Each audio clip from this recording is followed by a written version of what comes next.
alam mo, ang importante sana tignan din natin, no, when you want to address criminality. Kasi yun yung kanyang, yung criminal. They want to criminalize everything. Tignan natin yung root causes. Number one, pinaparusahan ba yung mga adults na gumagamit ng mga bata? Di ba? Para ba kini-criminalize natin yung bata, pero yung mga gumagamit sa kanila, yung mga handlers nila, hindi naman natin nahuhuli. Pangalawa, tignan natin bakit nagkaganyan sila.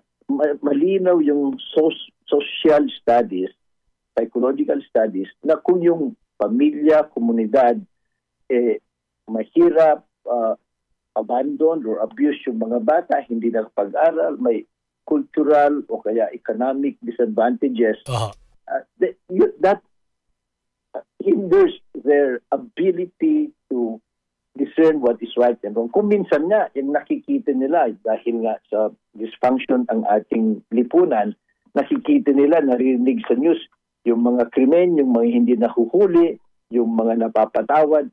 So yung role model nila, yung parang nawawala na yung pag-develop ng ano ba talaga tama, anong mali. Dapat ina-address din yan ng ating lipunan, ng ating mambabatas. Yung law enforcement din, di ba? Opo. Kung selective, nakikita nila na pwede mo palang gawin kung basta magsuhol ka, hindi ka mahuhuli. Yun yung mga sumisira nga at naghihinder dun sa development ng kanilang appreciation, what is right and wrong and what are the consequences.